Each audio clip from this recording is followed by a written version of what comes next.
कि जब मेरा बाप गलत काम कर सकता है तो मैं कर सकता हूं कि नहीं? यस और नो? लेकिन मैंने देखा है कि लास्ट 15 साल में कितनी रात जगे हैं हमारे पिताजी, कितने मीटिंग्स खाना मिस किया है, कितने बर्थडे मिस किए हैं, कितने इंपॉर्टेंट इवेंट फेस्टिवल्स, कई बार दिवाली में नहीं थे, होली में नहीं थे, वो मिस किए हैं।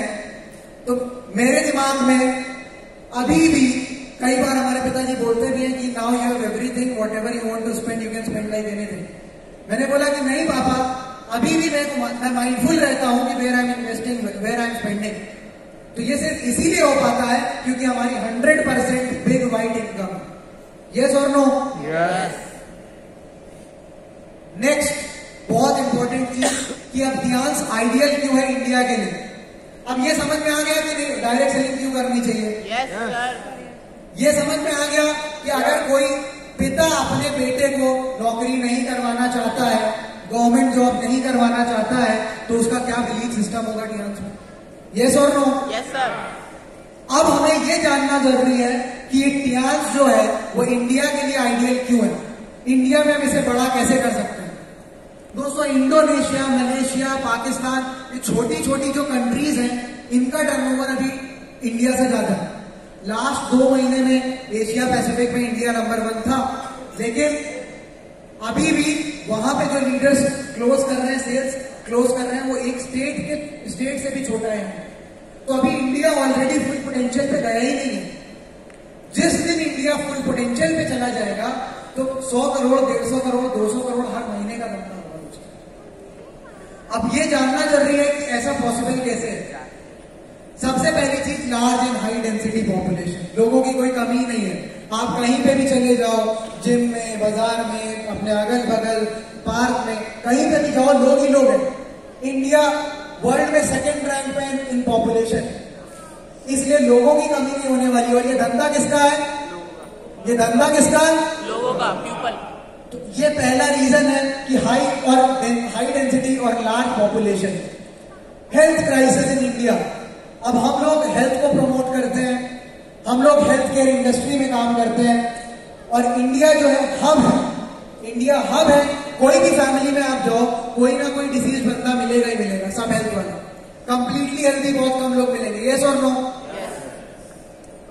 कुछ डेटा है, इंडिया में 7.7 करोड़ डायबिटीज है, डायबिटिक्स पेशेंट है। 7 करोड़ डायबिटिक पेशेंट है। 7 करोड़ में से 1 लाख में भी अगर जिम्मा लेना चालू कर दिया, क्या होगा? मल्टीप्लाई कर लो। 1 लाख लोगों ने अगर सिर्फ जिम्मा खाना रेगुलर स्टार्ट कर दिया। 8 crore high BP patients in India. In BP patients को अगर हेड केयर, इन 8 करोड़ में से 1 लाख लोगों को हेड केयर पहुंच गया तो क्या होगा? कितना बिजनेस होगा? 5.5 करोड़ हार्ट पेशेंट्स हैं। इनमें से 5 लाख हार्ट पेशेंट्स को अगर आपने ओमेगा अपना दे दिया और डेमो करके दिखा दिया और बता दिया कि क्या पावर है टियांस के ओमेगा का, तो आपका बिजनेस कहां जाएगा? और 1.5 करोड़ कैंसर पेशेंट्स हैं। अगर इन्हें आपने बता दिया कि रेगुलर टी पोली लेने से, एंटीऑक्सीडेंट लेने से खुद को सेफगार्ड कर सकते हैं, अगर उनको हो भी गया है, उनकी फैमिली को ना हो, जीन्स में ना जाए, उसे इंश्योर करने के लिए अगर वो एंटीऑक्सीडेंट्स रेगुलर कंज्यूम कर रहे हैं, तो आपका बिजनेस कहां है? Large number of youth. तीसरी सबसे इंपॉर्टेंट चीज दोस्तों, भारत दुनिया का ऐसा कंट्री है जिसमें highest number of young people रहते हैं। हाईएस्ट नंबर ऑफ यूथ रहता है भारत में। और ये एक बहुत बड़ी अपॉर्चुनिटी है कि जब अगर किसी को, जैसे हमारे पिताजी को 40 साल में मिला टियांस, अगर किसी को 20 साल में मिल गया, अंश जी को, हिमांशु भाई को, तो अब उनके पास पूरी लाइफ पड़ी है कि नहीं? Yes sir. दोस्तों, ये बहुत इंपॉर्टेंट चीज है। और उसके बाद far away from saturation. Health care industry जो है, कोविड में हर बिजनेस नीचे जा रहा था, हमारी सेल्स ऊपर जा रही थी। क्यों? क्योंकि उस समय लोगों को पता चल गया कि कॉर्टिसप से हम अपने लंग्स को मजबूत कर सकते हैं। उन्हें पता चल गया कि हम मल्टीविटामिन अगर रेगुलर ले रहे हैं, कोविड अगर हुआ भी है तो उसकी पोस्ट रिकवरी के लिए बहुत हेल्पफुल है। तो जो सेल्स थी वो अपने आप कोविड टाइम पे बढ़ गई थी। तो ये जो इंडस्ट्री है हेल्थ केयर की, ये फार अवे फ्रॉम सैचुरेशन है। और प्रॉब्लम ऑफ अनएम्प्लॉयमेंट, ये सबसे बड़ी प्रॉब्लम है दोस्तों। किसी भी 20-22 साल के लड़के से आप मिलिए, 18 साल का या 17 साल का स्कूल में ही है, उसे सबसे बड़ी टेंशन यही रहती है कि हम आगे जाके करने क्या वाले। सबसे बड़ी ये टेंशन रहती है कि हमारा ग्रेजुएशन कंप्लीट हो जाएगा, फिर हम क्या करेंगे, जॉब नहीं मिली तो। उसमें आप एक एज अपॉर्चुनिटी टियांस को ले सकते हो कि अगर आपको जॉब नहीं मिली तो उससे बेटर अपॉर्चुनिटी हमारे पास है टियांस की, जिसमें आप 5 साल काम करके अपने आने वाले 5 जनरेशन के लिए आप लेगेसी छोड़ जा सकते हो। 6 चीज ये बहुत इंपॉर्टेंट है। Many fraud and illegal Indian MLM companies closed down due to government regulations in last few years. Leaders now want to work with international product-based company where they can establish their career. दोस्तों, direct selling का नाम India में खराब क्यों हुआ? काफी money circulation वाली कंपनियां आई, लीडर्स खुद निकल के अपनी कंपनी क्रिएट कर लेते थे। मनी सर्कुलेशन बेस्ड कंपनी उन्होंने लिया, लोगों को ठगा, पैसे इन्वेस्ट कराए, लोगों के दिमाग में उससे क्या हुआ, वो वायरस की तरह फैल गया कि भाई डायरेक्ट सेलिंग में है, मनी अगर इन्वेस्टमेंट वाला कंपनी है वो हमें नहीं करना है। तो आप उन्हें एक ऐसी अपॉर्चुनिटी दे सकते हो जिसमें एक इंटरनेशनल अपॉर्चुनिटी है, जिसमें वर्ल्ड क्लास प्रोडक्ट्स हैं और करियर दिखाने के लिए अब आपके पास इतने लोग हैं कि आप किसी का भी एग्जाम्पल और प्यार दिखा सकते हो। 7, increasing participation of women in direct selling. अभी ऑलरेडी आपने देखा हमारी टीम में ही बहुत माताएं बहनें हैं जो बहुत अच्छा काम कर रही हैं, ऑलरेडी एक मुकाम पे पहुंच चुकी हैं, और इसी के साथ साथ नंबर ऑफ जो फीमेल्स हैं वो डायरेक्ट सेलिंग में बढ़ती जा रही है दिन प्रतिदिन, भारत में भी। 8th पॉइंट है, Tiens has best 4 Ps in the market. Best 4 Ps वाली कंपनी है और आप प्रेजेंटेशन में आप इसे एक्सप्लेन भी कर सकते हो। प्रमोटर हो, चाहे प्रोफाइल हो, चाहे प्रोडक्ट हो, चाहे प्लान हो, टियांस का बेस्ट है। उसके लिए आपको थोड़ा सा कष्ट होगा कि आपको सीखना पड़ेगा, आपको चीजें जाननी पड़ेंगी, थोड़ा टाइम इन्वेस्ट करना पड़ेगा। जब ये सारी चीजें आपको मिल जाएंगी तब आपको पता चलेगा कि आप बिजनेस इजीली कैसे कर सकते हो, आप आराम से अपने बिजनेस को ग्रो कैसे कर सकते हो, बड़ा कैसे कर सकते हो। 9th पॉइंट है, rapidly growing market of nutraceutical. अभी से 5 साल पहले किसी से पूछो ओमेगा क्या होता है, नहीं पता होता होगा, लेकिन कोविड के बाद लोगों को मल्टीविटामिन, ओमेगा, एंटीऑक्सीडेंट, इसकी नॉलेज बढ़ी है कि नहीं बढ़ी है? Yes sir. यस और नो? Yes sir. तो इंडिया में न्यूट्रास्यूटिकल की मार्केट थी नहीं, फॉरेन में इतना बड़ा बिजनेस क्यों हो रहा था? इंडोनेशिया का एग्जांपल दिया मैंने, मलेशिया का दिया, यूरोप का दिया, वहां ऑलरेडी इतना बड़ा मार्केट क्यों है? क्योंकि वहां कॉमन है। अगर किसी वहां लोग पहले से मल्टीविटामिन ले रहे हैं, उन्हें ये बताना कि आपको ये मल्टीविटामिन नहीं लेना है, ये लेना है, वो आसान है। बशर्ते किसी को ये समझाना जो मल्टीविटामिन नहीं ले रहा है, उसे नहीं मालूम है कि उसे मल्टीविटामिन क्यों लेना चाहिए और टियांस का ही क्यों लेना चाहिए। यस और नो? तो दोस्तों, ये जैसा कि आप देख पा रहे हैं 2020 में लगभग 2800 करोड़ का न्यूट्रास्यूटिकल का मार्केट था इंडिया में। 2800 करोड़ रुपए का न्यूट्रास्यूटिकल का मार्केट था इंडिया में। 2020 का डेटा है ये, और ये बढ़ता ही जा रहा है, बढ़ता ही जा रहा है, बढ़ता ही जा रहा है। अब ये आप और हमें डिसाइड करना है कि इस 2800 करोड़ में से कितनी मार्केट हम कैप्चर कर सकते हैं। यस और नो? 10th है, there is never a crash in health care industry. Health care industry एक इकलौती इंडस्ट्री है लास्ट 20 साल से डबल डिजिट ग्रोथ के हिसाब से बढ़ रही है, कभी डिक्लाइन आया ही नहीं है। कोविड आया गया, न्यूट्रास्यूटिकल मार्केट, फार्मा इंडस्ट्री पे कोई फर्क पड़ा? सेल्स बढ़ गए, सेल्स बढ़ गए। कितने लोग जानते हैं Becosules capsules, chemical based vitamin B complex? हाथ उठाइए प्लीज।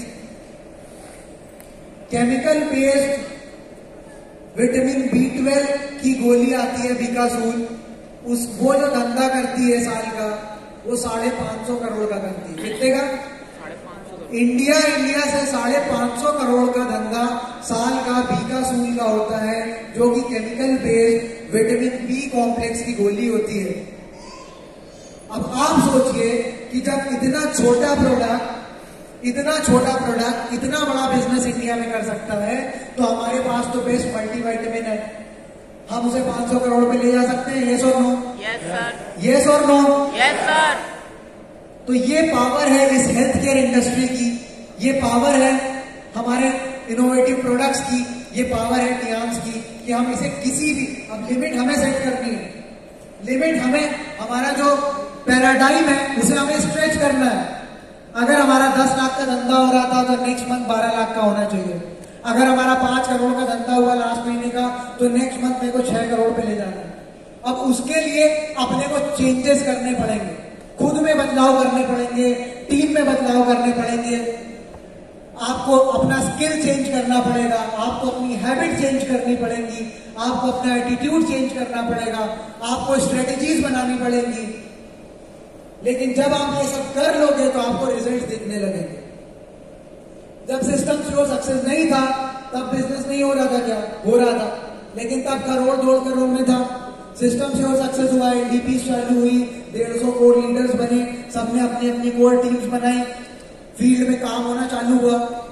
लास्ट 4 साल में हमने बिजनेस को 5 गुना कर दिया, जो करोड़ में था अभी 5 करोड़ क्लोजिंग होने लगी।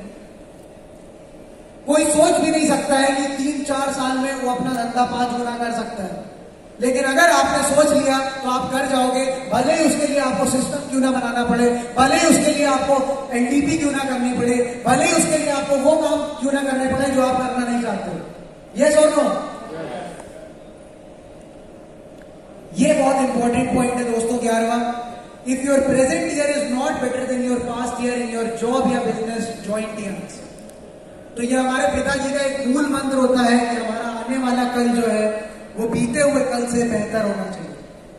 अगर आने वाला कल आपको बीते हुए कल से बेहतर नहीं दिख रहा है तो आप गलत जगह पे, भले ही आप जॉब कर रहे हो, आप बिजनेस कर रहे हो, कुछ भी कर रहे हो, अगर आपकी सेल्स डिक्लाइन हो रही है, आपको दिख रहा है कि आपकी टीम टूट रही है, आपकी टीम जा रही है, तो यानी कि आपको खुद में कुछ चेंजेस करने की जरूरत है, खुद को बदलने की जरूरत है। और टियांस एक आपको ऐसी अपॉर्चुनिटी है, एक ऐसा प्लेटफॉर्म देता है जहां पर लास्ट 15 साल में हमने अपने पे आउट्स, हर पिछले साल का जो आईटीआर भरा था वो कम था आने वाले साल से, तो इस साल जो आईटीआर भरा जाएगा वो पिछले वाले साल से 30% ज्यादा होगा। तो ऐसे ये अपॉर्चुनिटी आपको मिलती है टियांस में, जहां पे आप अपना आने वाला कल सुनिश्चित कर सकते हैं। दोस्तों, ये 2 पॉइंट्स हमें दिए गए थे एक्सप्लेन करने के लिए। पहला कि डायरेक्ट सेलिंग क्यों करनी चाहिए, और दूसरा टियांस आइडियल क्यों है इंडिया के लिए।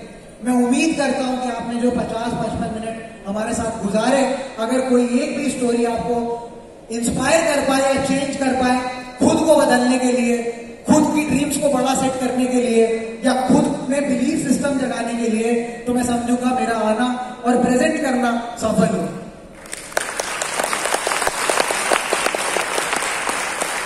लेकिन उसके लिए आपको डिसाइड करना पड़ेगा, आपको डिसाइड करना पड़ेगा, ठानना पड़ेगा, लिखना पड़ेगा। जैसे गावनी मैम ने एक एग्जांपल दिया था कि ये यूनिवर्सिटी में 100 स्टूडेंट्स को बैठाया गया और जब उनकी कॉन्वोकेशन हो रहा था और उनसे बोला गया, उनके डीन ने बोला कि आपको अपने गोल लिखने हैं कि 20 साल बाद आपको क्या करना है। और फिर 1 महीने बाद जब उसी हॉल में, इसी तरीके का हॉल था, उसमें बच्चों को बुलाएगा, 1900 बच्चों को, तो उनमें से सिर्फ 3 ने अपने गोल लिखे हुए थे डायरी में। और डीन ने बोला ठीक है, 20 साल बाद हमारा फिर रीयूनियन होगा कॉलेज में, और उस रीयूनियन में हम मिलेंगे दोबारा अगर जिंदा रहेंगे। वो 100 लोग जो थे उनमें से एक मर गया, 99 थे, वो 99 आए 20 साल बाद, और 20 साल बाद जब वहां बैठे हुए थे, वो जो 3 लोग थे, उन 3 लोगों के पास बाकी 97 लोगों का मिलाने के बाद भी उतना पैसा नहीं था जितना उन 3 लोगों के पास था। तो ये पावर होती है। और वो 3 लोग थे कौन से? एक उस समय सीईओ था कोका कोला कंपनी का, एक मार्स चॉकलेट का फाउंडर था, और तीसरा जो था वो वॉल स्ट्रीट का सबसे बड़ा इन्वेस्टर था।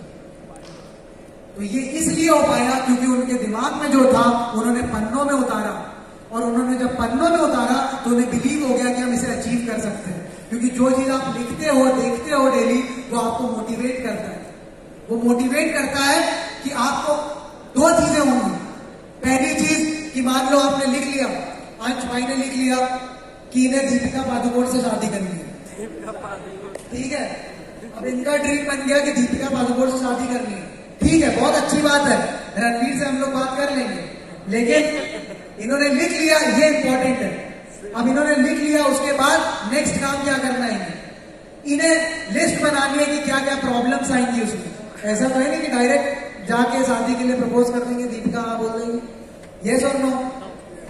तो इन्हें जब पेपर में लिखेंगे, उसके बाद एक कमरे में जाके बैठेंगे और वहां देखेंगे कि ये जब हमने जो गोल लिखा है, जो ड्रीम लिखा है अपना, उसे गोल में कन्वर्ट कैसे करेंगे और उसमें प्रॉब्लम्स आएंगी, यस और नो।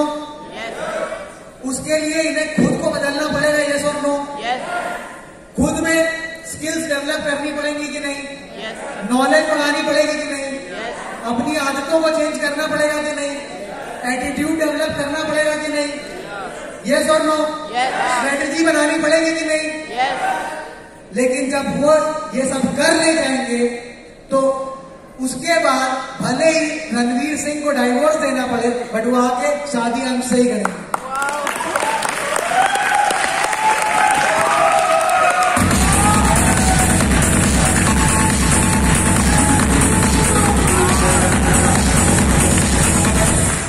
इसलिए बहुत इंपॉर्टेंट है कि आप अपनी जो गोल सेटिंग कर रहे हैं, जो ड्रीम्स आप लिख रहे हैं, सिर्फ ड्रीम्स लिख के मत छोड़ दीजिए।